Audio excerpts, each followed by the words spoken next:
Are you ready to rock again? Game publisher Red Octane hopes so with the release of their sequel to the genre-shattering Guitar Hero. Here's this week's Texas Gamer.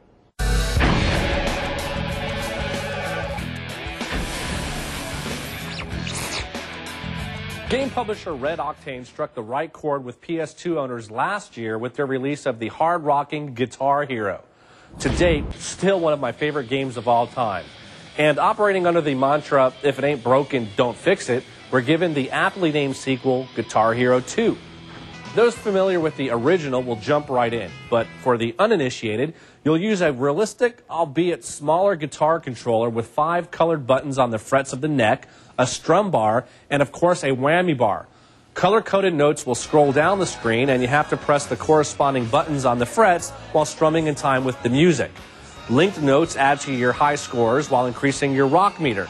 Miss too many notes and the meter goes empty. You get booed off the stage and it's song over. Fill up the meter and the crowd goes nuts. Pulling off enough successful notes will also fill up your star power gauge. You can activate this by tilting your guitar up, which can then double your score as your on-screen persona rocks out. Now, not much has changed from the original title. The sequel simply gives you more of what made the game great to begin with. For starters, the song list is huge, over 40 tracks plus unlockable bonus titles. Songs by Cheap Trick, The Police, and Aerosmith make the cut. But while that list is filled with some great tunes and with great riffs and solos, there were quite a few that did not really appeal to me. Could be my age, but with a game titled Guitar Hero, it seems like there should be more songs of legendary status that immediately conjure up days of playing air guitar with my friends. Again, probably just me, and maybe I'm a little out of touch with today's music scene. Most of the songs are fun nonetheless, but I still get that tingly feeling all over when playing You Really Got Me by Van Halen. Now, that's David Lee Roth Van Halen, not Hagar, by the way.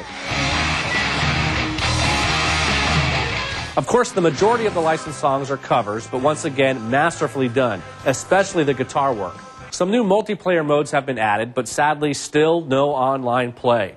Competitive mode is still there, where you and a friend would trade off playing sections of a song, but there's also a new version of that mode that lets you both play through the entire song together, and it's very satisfying as each of you tries to outshine the other. What I really enjoyed was the new practice mode. This enables you to play through any sections of a song at speeds much slower than the regular tempo.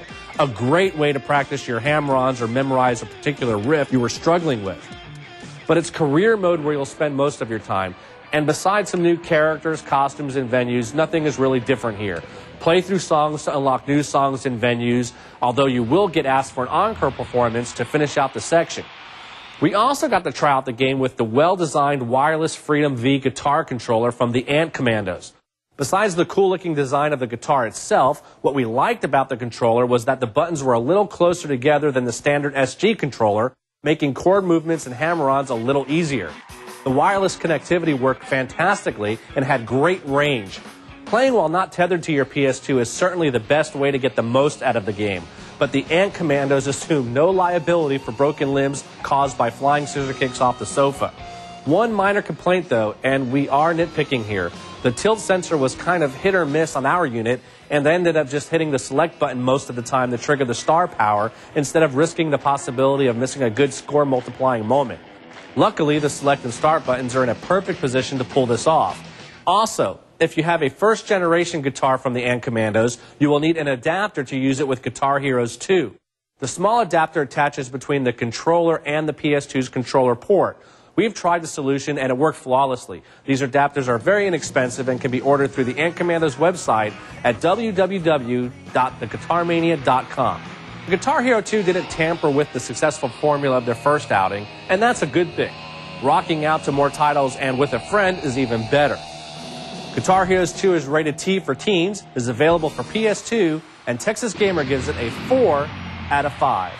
For Texas Gamer, I'm Mark Adam.